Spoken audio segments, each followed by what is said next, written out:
200% ఉద్దేశపూర్వకంగానే నా ఇంట్లోకి వచ్చి నా అన్నం తిని నాకు మోసం చేసిపోయారు.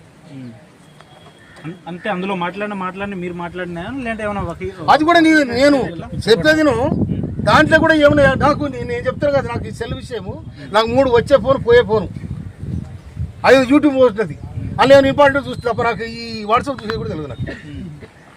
నాకు అంత నేను దాన్ని పట్టించుకొని నేను మా కార్యకర్తలంతా వాట్సాప్ కూడా నేను. కానీ ఈ విధమైన దుర్మార్గమైన చర్యలు, హీనమైన బతుకులు కనుక ఈ సంఘాలు పెట్టి, సంఘం పేరు పెట్టి సంచులు నింపుకునే కార్యక్రమం, జంగిల్ లెక్కలు, బ్లాక్ మెయిల్ రాజకీయాలు. ఎవరు బ్లాక్ మెయిల్ చేస్తారు? తుంగతుర్తి గడవికి రమ్మని చెప్పు. మందల స్వామి వస్తాం, మీరు రారు ఎవరు? మందల స్వామిలు ఏం చేసిన ఉద్యమకారుడు ఎనవా పూటగా లేని నాడు, రూపాయలు లేని నాడు ఉద్యమం చేసి ఇలా నిటారు నిలబడితే కాంగ్రెస్ పార్టీ కడితే 52,000 మేడతో తెచ్చిన ఉత్త కాదు, ఒక వ్యాపారులే కాదు, ఒక మాదిగోలే కాదు, సబ్బడ జాతం. కనుక అంత నీట్గా నేను దాదాపు 24 ఏళ్ళు, ఇలా 14 ఏళ్ళు ఊరు వాడ తిరిగి తిండి తిప్పలేకుండా చెట్ల కింద పడుకొని ఉద్యమం చేసిన నేను. ఇవాళ నేను ఇక్కడ దంద చేయలే, నేను ఇసుక దంద చేయలే. అరే ఇసుక దందలు అంటున్నా, ఆడేవాడు టీవీలో మాట్లాడుతూ ఇసుక దందని పోరాడిపోతే లారీ తొక్కిసి పెడతాయి. అది గవర్నమెంట్ది. ఆ గవర్నమెంట్ నడిపే లారీ కట్టం పోను తీసుకుపోయి లోపడేసి పొక్కన కొడతాం. ఇవాళ నేను ఇసుక దంద చేస్తున్నట్టు.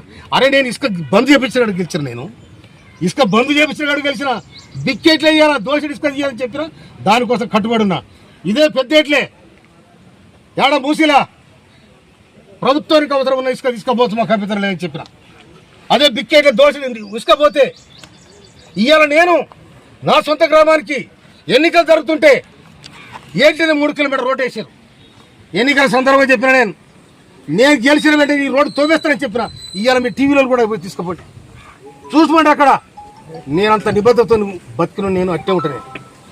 అందుకోసమనే ఈ చిల్లర లెక్కలు, చిల్లర దందాలు ఇవన్నీ కూడా పట్టించుకోవాల్సిన అవసరం లేదు. కానీ ఇంకా నన్నే కాదు, ఇంకోటి కూడా వీళ్ళు చీటింగ్ చేస్తారు. నన్నే కాదు, ఇంట్లో అన్నం పెడితే ఈ వాసన లెక్క పెట్టిపోతారు, అన్నం పెట్టిపోతే ఆగం చేసిపోతారు. అందుకోసమనే నేను దీన్ని తీవ్రంగా ఖండిస్తా ఉన్నా. నేను దానిపైన చట్టపరమైన చర్య తీసుకోమని కూడా నేను ప్రభుత్వానికి విజ్ఞప్తి చేస్తున్నాను. ఖబర్దార్ సామాన్లన్న వ్యతిరేకులారా, ఖబర్దార్ సామాన్లన్న వ్యతిరేకులారా.